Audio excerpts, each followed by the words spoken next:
Sportscast, September 25th, 2019. If you haven't yet, please subscribe on all our channels, YouTube, Periscope, and iTunes. And if you're in iTunes, please leave a rating and review. It will help us out tremendously. And visit us on thesportscast.net. This show is brought to you by InstaBible, the great Bible on mobile, all in your hands. Only available for iOS.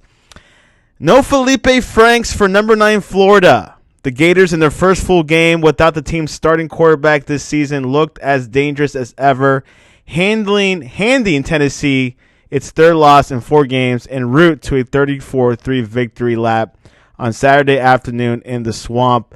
With the victory, Florida officially starts a season 4-0 for the first time since 2015. Ryan, Christa, how happy are you with this impressive start?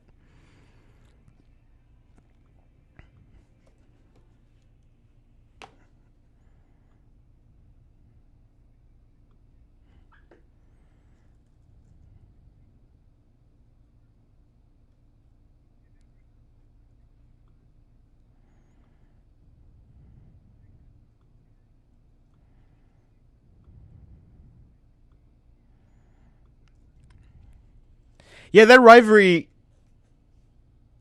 has been the best for a while, hasn't it?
Yeah.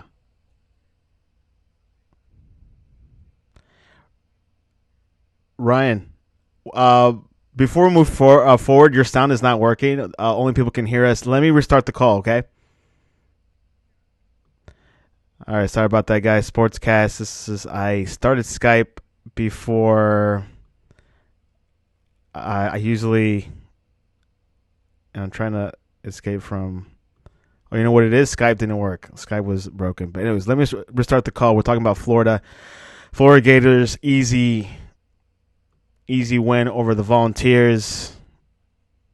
And we're going to call Ryan Christa straight from Rochester. And it should be working now. You should be hearing Skype. Hello? Ryan Christa, let's start over. Florida obviously defeated Volunteers. What did you get out of this game? All right, what I got out was, I kind of expected Florida to win this game. I guess I wasn't expecting to win this handily, and I guess I wasn't expecting Tennessee to be this bad. I know Tennessee was 1-2 coming in, where the unexpected loss to Georgia State, and then the overtime loss to BYU. But I thought they would just play harder, Tennessee, and I thought they looked more organized. But they had at times uninterested being there. They didn't have the fight. I do think they have talent on the team. I don't think they have top flight talent, that the other teams in the SEC have. But Jared Garantano, the quarterback, is one of the highest rated quarterbacks coming out of high school. Juwan Jennings is a great wide receiver. Callaway is a good wide receiver. Trey Smith, the offensive lineman, is number one player coming out of high school in his class. The Gators are able to force 4 turnovers. The Volunteers never really looked comfortable on Saturday, especially on the offensive side of the ball. But what I really was impressed with was Kyle Trask. First game in 7 years since he was a freshman in high school. quarterback D'Eriq King from Houston, who's kind of in the news this week for other reasons, but he was he was a starting quarterback in their same high school back in Texas. So Kyle Trask has always been on the bench. He had a chance to come in and play and rescue the Gators last week against Kentucky. But it's one thing, to come in off the bench. It's another thing to, start a game where the defense has a whole week to prepare for you. And you look very comfortable in the offense. He threw, a couple ill-advised interceptions. But, I think they're interceptions that he wouldn't have thrown if the game was closer. He's just trying, make plays. But his overall gameplay was, very encouraging for the Gators. One thing we are struggling, we just, we're having a hard time with just traditionally running the ball, And for this offense to get to the next level, for us to compete, in our gruesome month of October against the big boys of, Auburn, LSU, and Georgia, we're going to have to find balance. What Kyle Trask did well was, he was able to spread the ball around to different wide receivers. For the first time, in a while, we were able to use the tight ends efficiently. Kyle Pitts scored a touchdown, looked very good. Him and Trask definitely have a lot of chemistry. And then it comes back with, Pitts was, on the bench last year and playing probably in the second team with Kyle Trask. So he formed a lot of bonds over there. Florida's very deep in the wideout position. Maybe lack the superstarness of their wide receivers, but the depth of them is there. Every wide receiver brings a different skill set. One player I would like to say who's been getting the ball the last couple of weeks is Jacob Copeland. This is a player who was one of the highest-rated wide receivers last year coming out of high school. Redshirted last year, dealt with some injuries, dealt with injuries in the springtime. So this is really the first time the Gators fans have really got to see him play. This big physical wide receiver is definitely the future for the Gators. If they're able to, find some consistent running, we're going to be able to challenge them, the next month. But the defense is playing well. They're optimistic, forcing 4 turnovers. Jonathan Grenard, the transfer from Louisville, has been a freak. Deflected 3 passes. And Marco Wilson, after having, a tough game against Kentucky last week, the star cornerback came back and really shut down Jennings, and got his first interception of the year. Trask, he is a redshirt freshman. No, redshirt junior. Provided the gunslinging necessary for Florida to improve 2-0 in SEC play. It was Trask's first start since his freshman year of high school, just like what Ryan said. But he looked like a seasoned veteran with an impressive command of the offense, finishing the day 20 of 28 passing and 293 yards. 2 touchdowns and 2 interceptions. Trask's 293 yards were 0 more yards passing than Frank's ever recorded in a single game during the 27 he has played over the last 3 seasons. The backup quarterback, Emory Jones, provided relief for Trask, who also had a fumble in the fourth quarter with the game in the Gators' grasp. It was a circling of wagons for Florida's defensively as well. The Gators forced 4 turnovers, 3 interceptions, and 1 fumble, leading to 10 points. That's pretty good. Florida held Tennessee to its lowest offensive output in the rivalry since 1994, the same year the Gators shut the Vols out on the way to a 31-point victory. Which, you remember that game? Oh, yeah. Growing up, the third week in September always meant Volunteers Week. Those games, from really that point forward until, the mid-2000s when Tennessee really slipped off, those things, while Georgia wasn't the power team that we see today, those games decided the SEC East and probably eventually the SEC champions because the West was not as strong as they are today. It's kind of the tide to turn, People would say, Georgia is leaps and bounds better than anybody in the SEC East, which might be true, And then, the SEC West, usually comes down to Alabama and Auburn and LSU. There's a lot more depth. So back in the day, the tides were definitely a lot different in the SEC. As for Tennessee, a desperate search for momentum and positive vibes continues. The loss dropped the Vols to 1-3 on the season, but it's just their first double-digit defeat on the campaign. They're 0-1 SEC play for the third consecutive season, with neither of the previous two resulting in a winning record by season's end in league play. The Volunteers have a lot of work to do, don't they? Yeah, they looked unorganized.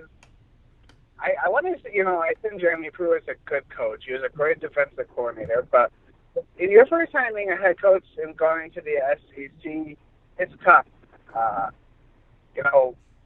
Santiago, did you ever watch the hit MTV series Two-A-Days cover the team from Alabama, Hoover High School? I have not. Well, anyways, it's a reality show back, mid 2000s. Following this team from Hoover, Alabama, who played in a baseball stadium because the crowds were so big. Anyways, Jeremy Pruitt was one of the focal points of that show because he was the defensive coordinator of that team. So that's kind of where he first got into the limelight. But he's worked his way up, coordinator at several big-name schools. He was handpicked by, after the poorest coaching search of a couple of years ago, which left a lot of egg on the face in Tennessee. Bill Forma, the AD, picked him to be the coach. If they give him time, I think he'll get things worked out. But in this day and age in college football and college sports, you want to win now.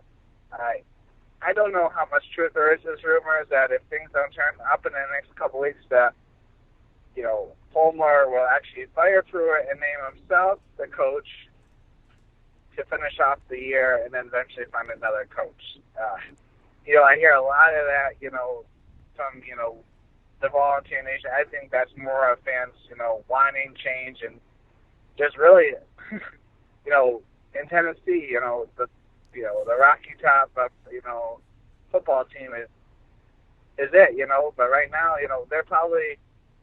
Them and Vanderbilt are very much struggling, and the toast of Tennessee has got to be the Memphis Tigers. But, if they get through a time, I think, he'll be able to change the culture. But, Butch Jones left this program in shambles. It's going to take some time to repair it.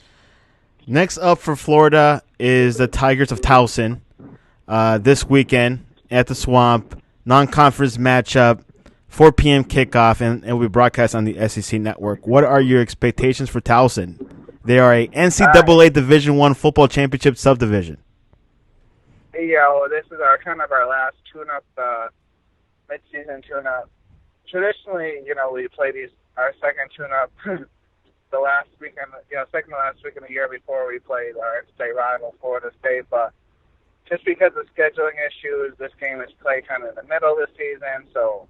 Again, like a couple weeks ago when we played Tennessee Martin, expect to be an easy win for the Gators and a chance to get a lot of people into the game. And you kind of want to rest your star players, because next week with Auburn coming to town on homecoming, and followed by a game down in Baton Rouge against LSU, it's very important for to stay healthy and stay choose that first half to keep our starters fresh and in rhythm, but let's get a lot of people into playing time. I expect them to win by at least 50 points.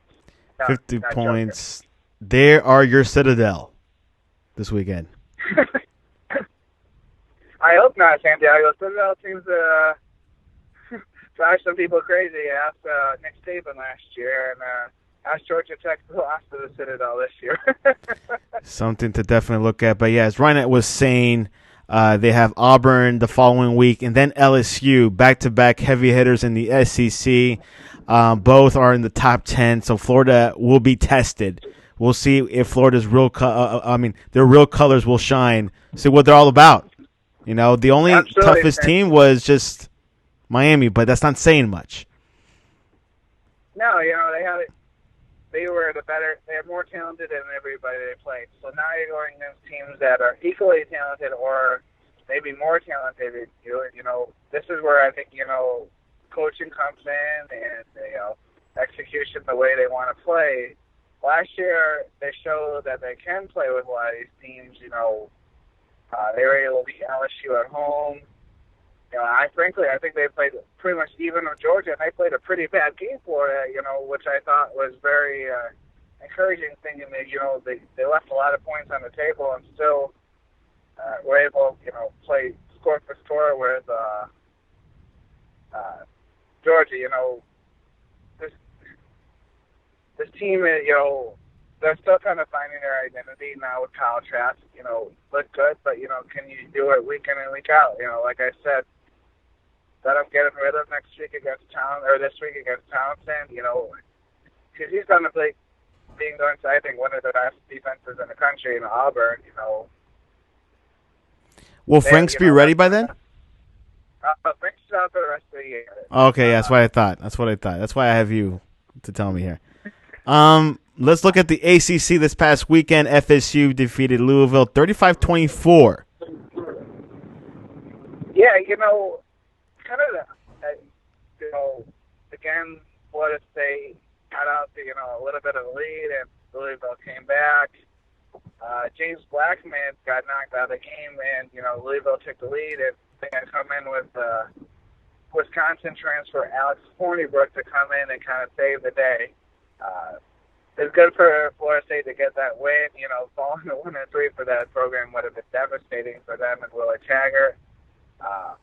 But the real image of the stadium is, I was, just, looking around, the games on Saturday, and you turn to that game, and all you could see is just empty seats. Santiago, this is Florida State. This, Doak Campbell Stadium, and all you can see is just, empty bleachers for an ACC game. That's kind of where this a telling to sign of where this program is and where fans think this program is. We'll see. Hopefully they can bring back the James Winston days. Yeah, well, as a Florida fan, I don't know if I want to be that good, but I kind of, it's kind of nice to see them stumble a little bit, but just to think where their fans don't even want to show up is incredible. That's unexcusable. I don't see attendance figures, but on that game, but it could have been more than 40,000 people. Unexcusable. Other ACC scores: Boston College defeated Rutgers 30-16. Not a big margin. No, game was close in the first half. But, Boston College coming up an embarrassing home loss to Kansas absolutely desperately needed this game, and they got a win, and a win on the road in college football is hard, so they'll take that. But they don't look to be as strong as I thought, and I thought they were be one of those teams that could help the ACC in regards to not just being a one contender team in Clemson, but. I don't see it so far, Santiago. Wake Forest defeated Elon 49-7. That was a convincing margin. Syracuse defeated Western Michigan 52-33. Not a major, somewhat a good margin for Syracuse. Well, I guess the best thing for Syracuse, that they got scoring. This is a team that they thought, they had a high-powered offense, but has really struggled this year to get things going. Coming up a tough home loss on prime time the week before the Clemson. They used this week to kind of get things good on offense. I was just kind of surprised to see how much Western Michigan was able to score in that Syracuse defense. Tightest game of the ACC, Pittsburgh beating UCF 35-34. Yeah, huge win for Pittsburgh.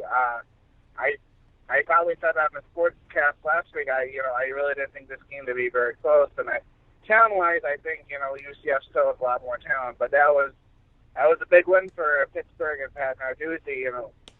They don't win many games in Pittsburgh, but they won a lot of big games in Pittsburgh. Remember, this is a team that beat, eventual national championship Clemson a couple years ago.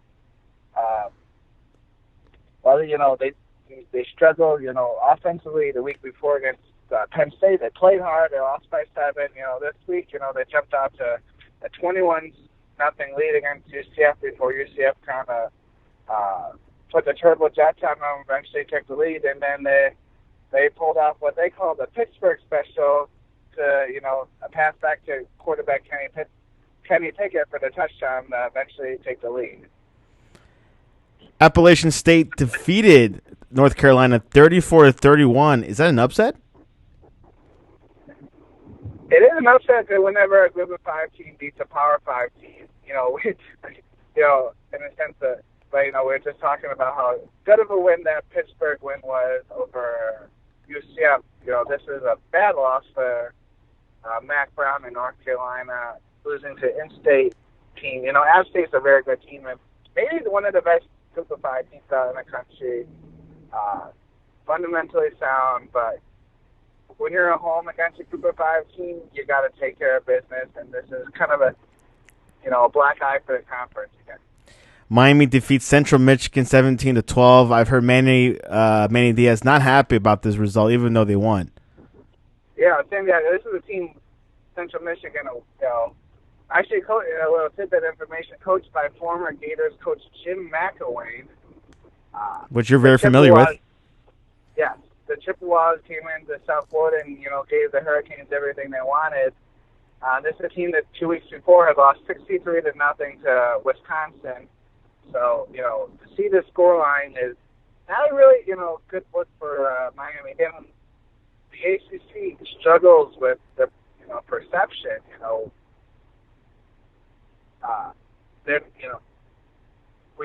sometimes on the sportscast I hear others talk about, Clemson, this puts a lot more pressure on them because if, they stumble against one of these teams, the ACC will probably be left out of the playoffs. I don't expect them to stumble, but, and even if they go undefeated, do they think they deserve a number 1 seed? Because the ACC just is not that good, Santiago.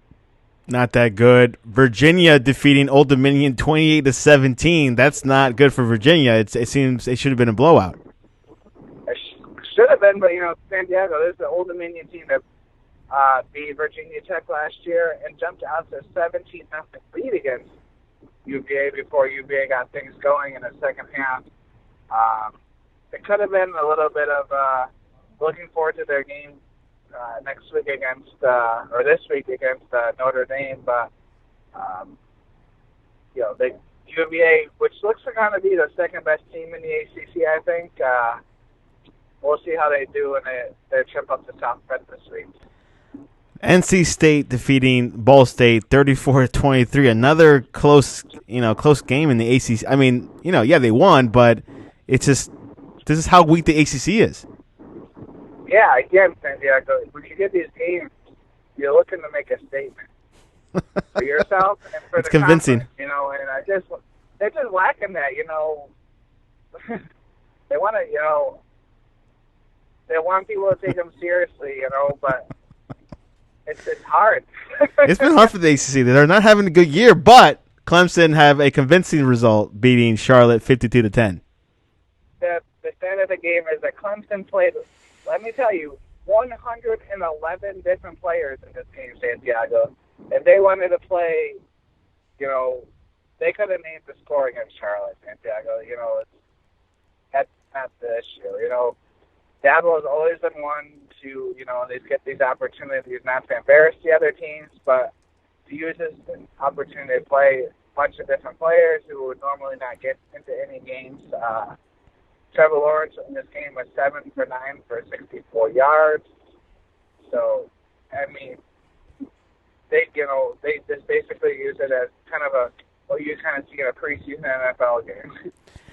Well, moving on from the ACC, let's go into the NFL. The Denver Broncos are 0-2.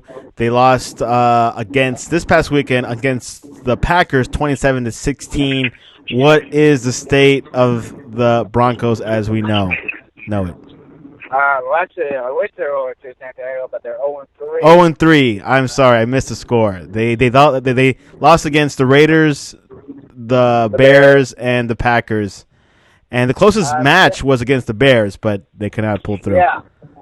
As a fan, I was actually impressed with the growth of the team this week. They go up to Lambeau Field. after a heartbreaking game against the Bears, where actually, frankly, neither team played very well most of that game. They went out there and they played toe-to-toe with Aaron Rodgers and the Packers. What they cost them is 3 turnovers, which led to 14 points for the Packers, and then a red zone turnover. Where the ball just fell out of Joe Flacco's hands.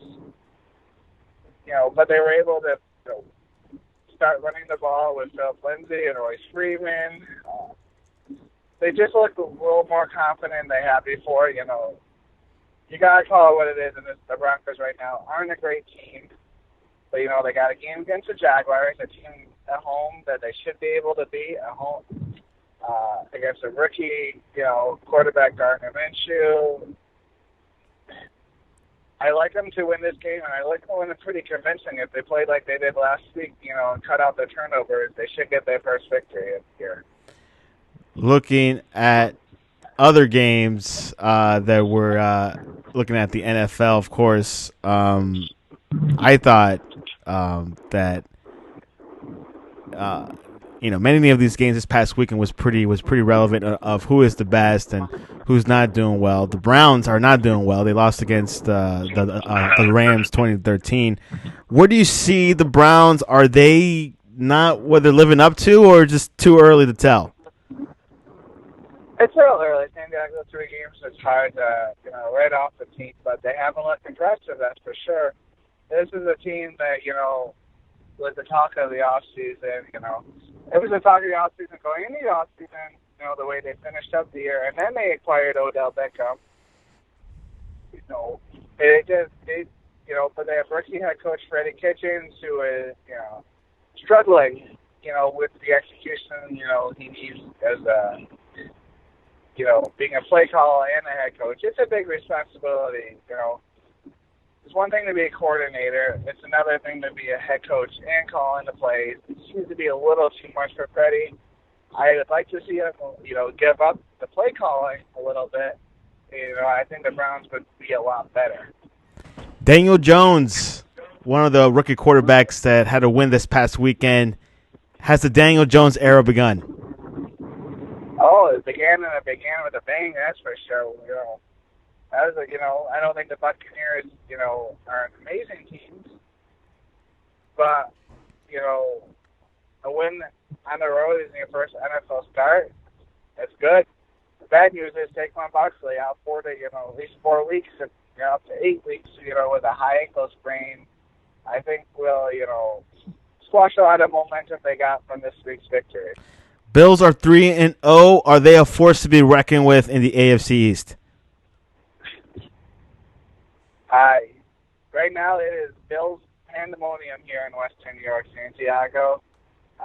People are very excited. They're very excited about, the Patriots game this week, with Tom Brady coming into Orchard Park. One of the most highly anticipated regular season games in a long time here. People are waiting to see how good this team really is. They beat the Jets and the Giants, and they beat, a pretty, I think, poor Bengals team. So are they, a product of the teams they played, or are they really that good? And there's no way other than to find that out against, the Super Bowl champions, Patriots. Something to look at. They'll be playing in Buffalo this weekend. A game that I'm actually predicting Buffalo win that game. But we'll see what Josh Allen's all about. Yeah, I want to. I like to see the Bills win. Really, I say Mondays are always better in Western New York after the Bills win. So, as a Broncos fan, I'm kind of neutral, but I'm kind of positive. I have a lot of Bills fans, especially my wife. So. I believe Buffalo seems like they're more of the future of the AFC East than the Jets or the Dolphins, but we'll see how things pan out in the next couple of years. Anything else before we head into predictions? Again, when you get into the heart of football season, the NFL and college, there's so many things going on. We're kind of getting towards almost the midpoint of, that the college football season with a lot of teams playing their 5th game this week. You kind of really see, which teams are good, which teams are bad, contenders and pretenders. Especially now you're starting to see a lot of the conference games. So it's really an interesting time because you're with the beginning of the season, you got some high-profile non-conference games, but for the most part, you got a lot of, games against lower competitions, mismatches. So this is really, the exciting time. Last week was kind of the unofficial kickoff, to the college football season. There was so many great games, in the NFL. I think, it's just interesting to see how good, the Chiefs really are. They haven't missed a beat from last year. They're scoring, an incredible rate still. And it's also interesting as we see how good the rookie quarterbacks are going to do. When are the Redskins going to put in Dwayne Haskins? Kyler Murray struggled against the Panthers. One thing I want to say is how good was Kyle Allen of the Panthers last week? Coming up, as a second stringer for the Panthers and throwing 4 touchdown passes. That's a cool part about the NFL. It seems like we find every week, you find a new storyline. But we'll see what happens. We'll see who surprises us this week. Will Mason Rudolph be the future of the Steelers? I don't know. I think I told you this last week. I think he's the future bet. I think he's got a lot of capabilities. He can run the offense, but in the end, I think he's just going to be the future backup for the Steelers. I don't know if he's going to be the guy who they're going to depend on for long periods of time. How about Luke Falk? Probably not Santiago. I don't know what his future is, but he's kind of struggled. And I heard Will Grier will not be playing this season for the Broncos. Will Grier? No, for the Panthers. I mean the Broncos' backup quarterback. Oh, Drew Lock? Drew Lock, yes. There's a good point. He's at least out till end of October, and you see how the year goes. I think they'd like to get him on the field, but there's a good chance they don't want to risk it because he is the future of the team. Hopefully. And Gardner Minshew is looking like very comfortable at that starting role with the Jacksonville Jaguars. Again, the NFL always provides us this unsuspecting headlines. We think about the Jaguars. We think about Nick Foles, and this team's ready to win, and all we're talking about is Gardner Minshew and his cool-looking stash. And Jalen Ramsey, if he's going to play this weekend, but we'll find out. Yeah, okay. That's another mess. You don't want him to play, but it's okay. Let's go into game predictions. Arizona State at Cal. The toast of the Pac-12, the Cal Berkeley Golden Bears, 4-0 after their big victory against the Ole Miss Rebels last week. Arizona State coming off a victory over Colorado. Or Colorado beating Arizona State. Excuse me. I'm sorry. So Arizona State's looking to get back on track. But I think the Cal Bears move to keep their undefeated record alive and go 5-0. Cali goes and wins. Texas Tech at Oklahoma. Texas Tech, after a bye week after their loss to Arizona, things aren't going to get much better for them. And I think Jalen Hurts is looking to make a statement against their first conference game. So I think the Sooners roll big. Kansas State at Oklahoma State. Kansas State undefeated, coming off a bye themselves, with a big win at Mississippi State the prior week. Oklahoma State with a valiant effort down in Austin last week. I think the Cowboys get back on track and give the Wildcats their first loss. Virginia versus Notre Dame. Like I said, I think Virginia might be the second best team in the ACC, but I think Notre Dame, as long as they stay focused after their tough loss at Georgia last week, I think they'll be okay, so I'm going to pick the Fighting Irish. Fighting Irish comes back and wins. USC versus Washington. USC looked really good the other night against Utah, but I think Washington, they look really well themselves against BYU. So I'm going to give it. So it's Washington's home. I'm going to pick them. Washington wins. Washington State versus Utah. Oh, San Diego. We didn't talk about this, but what an epic comeback by UCLA against Washington State, down by 32 points in the second half. San Diego, for almost 2 games and 3 quarters, UCLA had only scored 42 points, and they scored 50 points in the last 19 minutes of the game. Isn't that crazy? That's pretty crazy. It was a wild game. Wild game. What would you say, Washington State and Utah? And Utah, the game of 2 teams trying to get back on the winning track. I think that Washington State's going to be reeling after that loss. I'm going to pick Utah in this game. Utah comes back and wins. UCLA versus Arizona. Pac-12 after dark, a late night showdown in the desert. Like I said, UCLA's hot after that victory. I think they carry the momentum, and I think they start strong. But I'm going to pick Kevin Sumlin and Khalil Tate to win this game. UCLA it is. Ohio State versus Nebraska. Whew. I think this is a game I think a lot of people circled at the beginning of the season because I expected big things from Nebraska and Scott Frost. Nebraska hasn't really looked impressive. They lost to Colorado. And, Ohio State's, kind of steamrolling everybody. And I think this game has kind of fallen off the radar. It's a primetime game on ABC. Kind of that big game for Scott Frost to kind of leave his mark on this program. But I can't go against the Buckeyes. They're just playing too well, so I'm going to go Ohio State. Ohio State continues their trek towards the playoffs. Florida versus Towson. Yeah. Florida versus Towson. I'm going to say the Gators. I think I said earlier, I think they'll win by about 50 points. By 50 points. NFL, Thursday Night Football, Eagles at Green Bay. Huge game, especially for the Eagles. They need this more, so I'm going to go pick the Eagles. Eagles winning in Lambeau. Buffalo versus Patriots.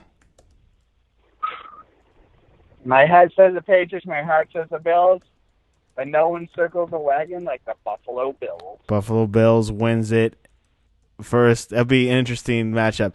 Finally, Jacksonville at Denver.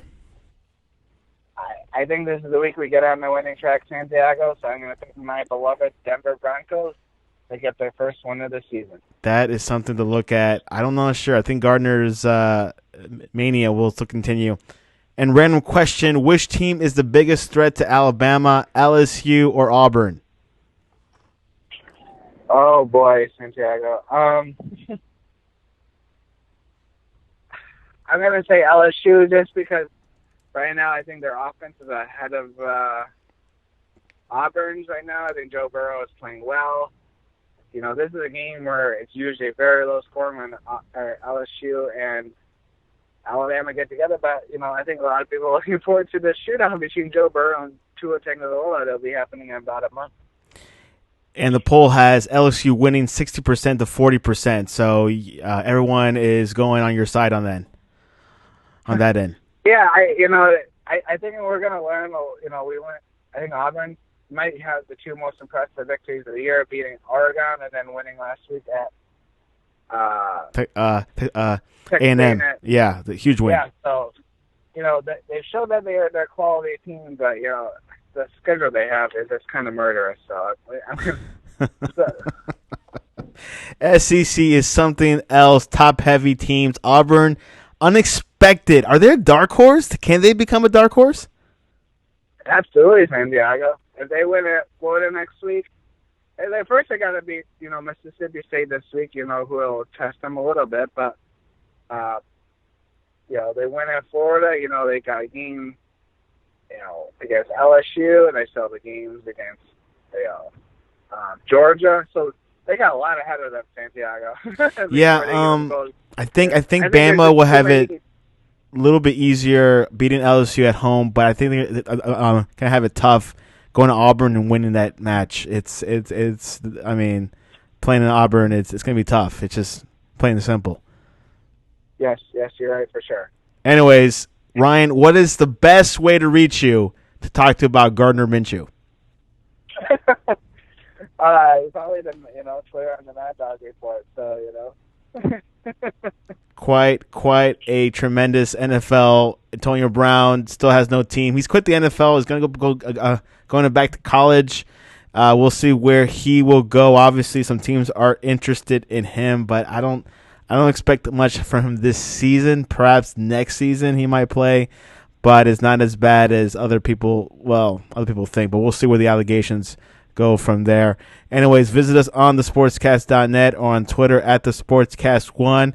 Answer our poll: which team is the biggest threat to Alabama, LSU, Auburn? It closes in 18 hours, so you have time to answer which team is tougher. And of course, anything with sports, tweet us and message in any topic you want to discuss about. And of course, the Sportscast, the sports world continues, never stops. Ryan, I appreciate you coming on to the Sportscast. no problem, Dan Dago. Thanks for having me.